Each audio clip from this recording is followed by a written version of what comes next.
The Chitauri are coming. Nothing will change that. What have I to fear? The Avengers. That's what we call ourselves. Sort of like a team. Earth's mightiest heroes type thing. Yes, I've met them. Yeah. Takes us a while to get any traction, I'll give you that one. But let's do a head count here. Your brother, the demigod,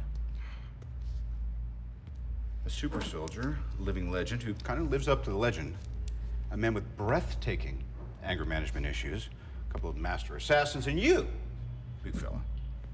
You've managed to piss off every single one of them. That was the plan. Not a great plan. When they come, and they will, they'll come for you. I have an army. We have a Hulk. Oh, I thought the Beast had wandered off. You're missing the point. There's no throne. There is no version of this where you come out on top. Maybe your army comes, and maybe it's too much for us, but it's all on you. Because if we can't protect the Earth, you can be damn well sure we'll avenge it. Well, so I understand that you actually worked on Iron Man 1 and Iron Man 2, helped design the suits for those. So I'm curious, on this film, what did you want to sort of do differently with Tony Stark's armor on Avengers? Well, you know, Marvel always throws us a curveball each time. And certainly this, you know, putting on and off the suit has to be a challenge each time. It has to be fresh so that people just aren't seeing the same thing over and over again. So this time we had to figure out how to take off the suit while he was walking and how to put on the suit while he was falling to his death, which is no easy task because taking it off, we have to work with Robert's performance. We have to figure out what he's doing, match it, put the suit of armor on him, and then take it back off. So it becomes a challenge, but hopefully something interesting to see each time.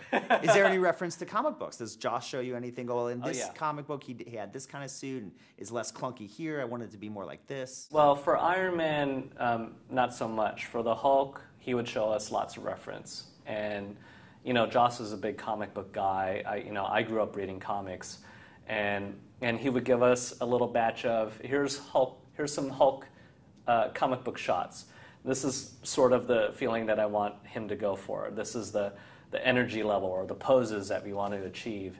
And we would use those. We would try to sometimes match those. You just said that you actually were a comic book fan. Yeah. So do you find that useful? Do you find that now that you're working on these Marvel movies, that knowledge, that background really helps you?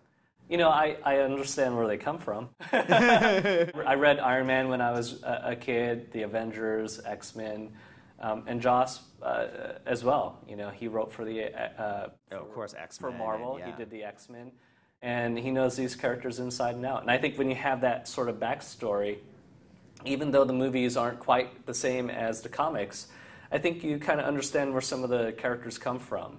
And that, you know, hopefully that translates into their performance a little bit. And working with the director with that background, I would imagine that helped as well, working with him as opposed to someone who's not as familiar. Joss was, I think, the perfect pick for the film. And I'm super excited to hear that he's writing and directing the Avengers too, because, you know, I can't think of anybody else that I would put that property in. I mean, he knows them inside and out. Well, and he knocked it out of the park with the first one, so why not give him a second chance? It made $1 billion.